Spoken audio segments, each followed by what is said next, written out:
ವಿಶೇಷ ಕಾರ್ಯಕ್ರಮ ದೇವರಗುಡ್ಡ ಪವಾಡಕ್ಕೆ ಮತ್ತೆ ಸ್ವಾಗತ. ಇಂದ್ರಲೋಕಕ್ಕೆ ಸಿಡಿಲು, ಗಂಧರ್ವ ಗಾಬಾದಿತಲೆ ಪರಾಕ್. ಅಯ್ಯೋ ಏನಿದು ಅಂತೀರಾ? ಇದೇ ಈ ವರ್ಷದ ಮಾಲ್ತೇಶ ಸ್ವಾಮಿಯ ಕಾರಣಿಕ. ಈ ಒಗಟಿನ ಶಬ್ದಗಳೇ ಈ ವರ್ಷದ ಭವಿಷ್ಯವಾಣಿ.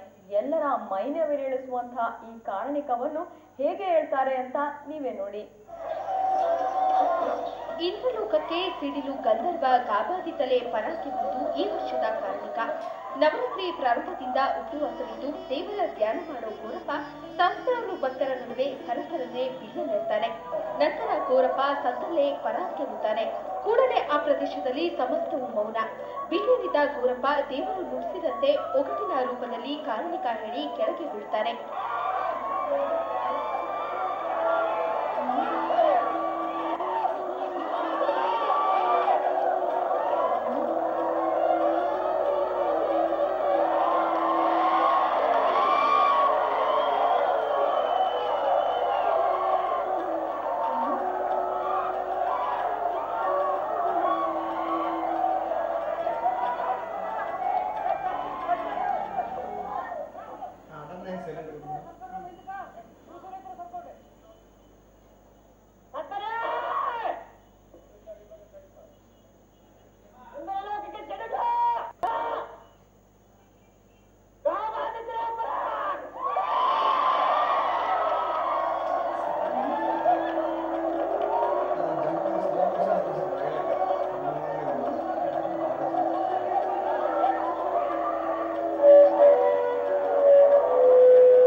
ಬಗ್ಗೆ ಎಲ್ಲ ಮಳೆ ಬೆಳೆ ಬಗ್ಗೆ ಕಷ್ಟ ಸುಖದ ಬಗ್ಗೆ ಎಲ್ಲ ರಾಜಕೀಯ ಬಗ್ಗೆ ಎಲ್ಲರ ಬಗ್ಗೆನ ಮುಂದೆ ಅರ್ಥ ಮಾಡ್ಕೊಳಕ್ಕಾಗತ್ತೆ. ಈಗ ಅರ್ಥ ಮಾಡ್ಕೊಳಕ್ಕಾಗತ್ತೆ.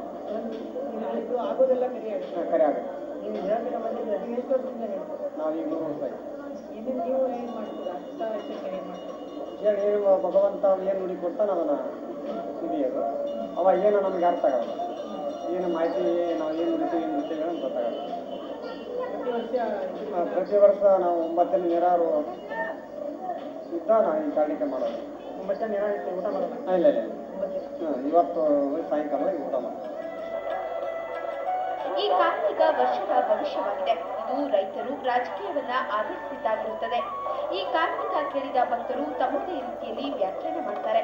ಈ ಬಾರಿ ಅತಿವೃಷ್ಟಿ ಅನಾವೃಷ್ಟಿ ಸಂಭವಿಸುತ್ತದೆ, ರೈತರಿಗೆ ಸಂಕಷ್ಟದ ಕಾಲವಿದು ಎಂದು ಒಬ್ಬರು ಹೇಳಿದ್ರೆ, ಮತ್ತೊಬ್ಬರು ಇದು ರಾಜಕೀಯದಲ್ಲಿ ದೊಡ್ಡ ಮಟ್ಟದ ಬದಲಾವಣೆ ಆಗಿದೆ ಎಂತಾರೆ. ಆದರೆ ದೇವರ ನುಡಿ ಜನತೆಗೆ ಒಳಿತನ್ನೇ ಮಾಡುತ್ತದೆ ಎಂಬುದು ಹಲವರ ಅನಿಸಿಕೆ.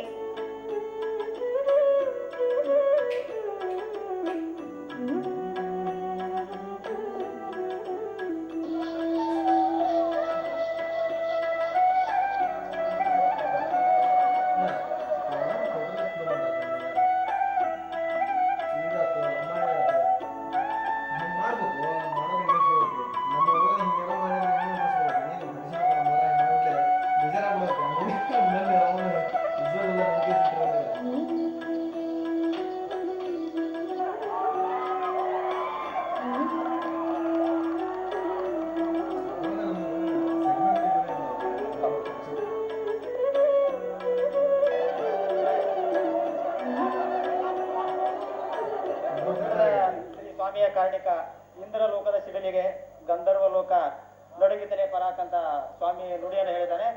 ಆದ್ರಿಂದ ಇವತ್ತು ದೇವಾನ ದೇವತೆಗಳ ಒಂದು ನಡುಕ ಹುಟ್ಟಿರ್ತಕ್ಕಂಥದ್ದು ಈ ಕಾರಣಿಕದ ನುಡಿಯಿಂದ ಅರ್ಥ ಆಗುತ್ತೆ ನಮಗೆಲ್ಲ. ಅದಕ್ಕೆ ಭಗವಂತನಿಗೆ ಈ ರೀತಿ ಕಷ್ಟ ಬಂದೈತಿ ಅಂದ್ರಿಂದ ನಮ್ಮ ಜನಸಾಮಾನ್ಯರ ಗತಿ ಏನು ಅಂತ ನಮಗೆಲ್ಲ ಅರ್ಥ ಆಗಿದೆ. ಅದಕ್ಕೆ ಮುಂದಿನ ತೀರ್ಮಾನಗಳಾದ್ರೆ ಅದನ್ನ ನಾವು ಏನು ಯಾವ ರೀತಿ ಆಗುತ್ತೆ ಜಗತ್ತಿನಲ್ಲಿ ನೋಡ್ಬೇಕಾಗಿದೆ. ಆದ್ರೆ ನಮ್ಮ ಒಂದು ಭಗವಂತನ ಈ ನುಡಿ ಯಾವತ್ತೂ ವಿಷಯವಿಲ್ಲ. ಅದ ಪ್ರತಿ ವರ್ಷದಂತೆ ಈ ವರ್ಷನೂ ಕೂಡ ಆಗಿದೆ. ಅದಕ್ಕೆ ಈ ಸಲ ಇದು ವಿಶೇಷ ಇದು ನುಡಿ ನಮ್ಮ ಇಷ್ಟು ವಯಸ್ಸಿನಲ್ಲೂ ಕೂಡ ನಾವು ನೋಡಿರಲಿಲ್ಲ. ಇದು ವಿಶೇಷವಾದಂತ ನುಡಿ. ಕಾರಣಿಕ ಕೇಳಿದ್ರೆ ಸಾಕು ಜೀವನ ಪಾವನವಾದಂತೆ ಎಂದು ನಂಬಿರುವ ಭಕ್ತರು ದೇವರ ಪವಾಡವನ್ನ ವಿಮರ್ಶಿಸುತ್ತಾ ಮುಂದೆ ಸಾಗ್ತಾರೆ.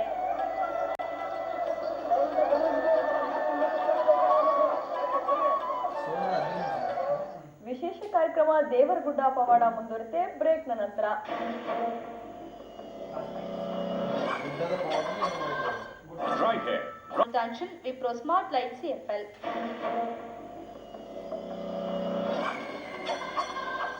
ಬ್ರೇಕ್ನ ನಂತರ ವಿಶೇಷ ಕಾರ್ಯಕ್ರಮ ದೇವರಗುಡ್ಡ ಪವಾಡಕ್ಕೆ ಮತ್ತೆ ಸ್ವಾಗತ.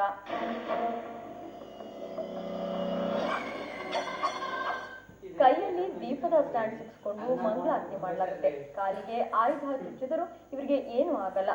ಚುಚ್ಚಿದ ಜಾಗದಲ್ಲೇ ಮುಳ್ಳು ಹಾಯಿಸಿದ್ರು ಯಾವುದೇ ರೀತಿ ತೊಂದರೆ ಇಲ್ಲ. ಭಕ್ತಿಯಿಂದ ಕಬ್ಬಿಣದ ಸರಪಳಿ ಜಗ್ಗಿದ್ರೆ ಹರಿದು ಹೋಗುತ್ತೆ ಸರಪಳಿ. ಅಯ್ಯೋ ಏನಿದು ವಿಚಿತ್ರ ಅಂತೀರಾ? ಇಲ್ಲಿದೆ ನೋಡಿ ಮಾಸ್ತೇಶನ ಪವಾಡ.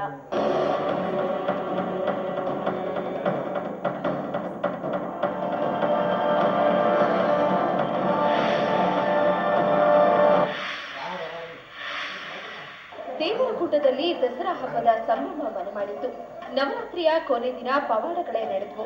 7 ಕೋಟಿ ಗುಡ್ಡದಯ್ಯ ಹೀಗೆ ಹಲವಾರು ಹೆಸರುಗಳಿಂದ ಕರೆಸಿಕೊಳ್ಳುವ ಮಾಲ್ತೇಶ ಸ್ವಾಮಿಯ ಭಕ್ತರ ಸಮೂಹವೇ ಇಲ್ಲಿ ನೆರೆದಿತ್ತು.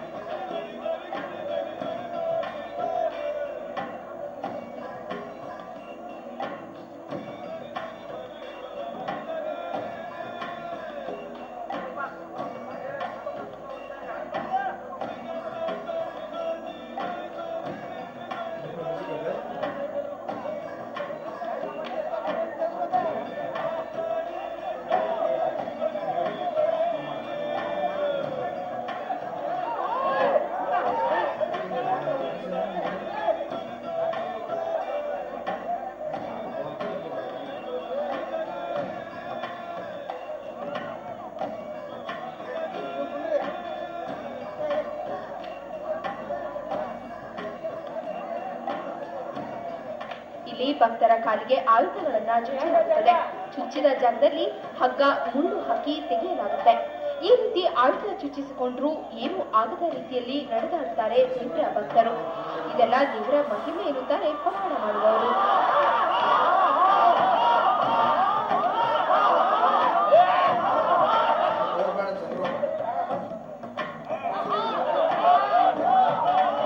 ಈ ಪವಾಡಗಳನ್ನ ಪುರಾತನ ಕಾಲದಿಂದಲೂ ಕೆಂಚೈವಿ ಎಂಬ ಕುಟುಂಬದವರು ಮಾತ್ರ ಮಾಡ್ತಾರೆ.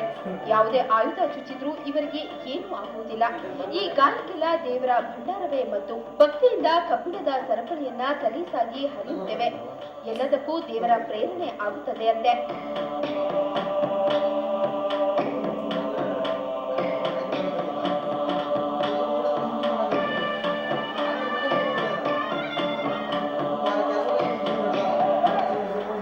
ಒಟ್ಟಿನಲ್ಲಿ ದೇವರಗುಡ್ಡದಲ್ಲಿ ಭಕ್ತರ ದೇವರ ಪರಾಕಾಷ್ಠೆ ಮುಗಿಸುತ್ತದೆ. ಪವಾಡಗಳನ್ನ ನೋಡಿದ ಜನತೆ ಧನ್ಯರಾದ ಭಾವನೆಯಿಂದ ಸಾಗುತ್ತಾರೆ.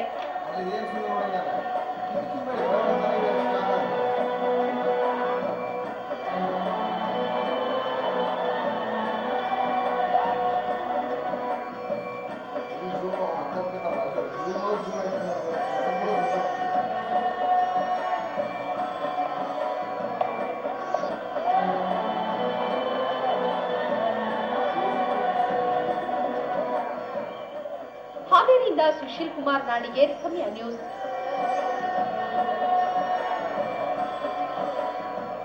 ನೀವೇ ನೋಡಿದ್ರಲ್ಲ, ಜನರಿಗೆ ಭವಿಷ್ಯ ಕೇಳೋದ್ರ ಬಗ್ಗೆ ಏನು ನಂಬಿಕೆ.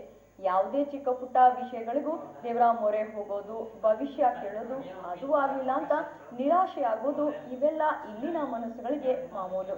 ಹೀಗೆ ಕಾರಣಿಕಕ್ಕೆ ಫುಲ್ ಫೇಮಸ್ ಆಗಿರೋ ಗುಡ್ಡದಯ್ಯನ ಜಾತ್ರೆಯನ್ನ ನೋಡಿ ನೀವು ದೇವರ ಕೃಪೆಗೆ ಪಾತ್ರರಾಗಿದ್ದೀರಾ ಅನ್ಕೊಂತೇವೆ. ಇದೇ ಹೊತ್ತಿನ ವಿಶೇಷ ದೇವರಗುಡ್ಡ ಪವಾಡ. ನೈಜ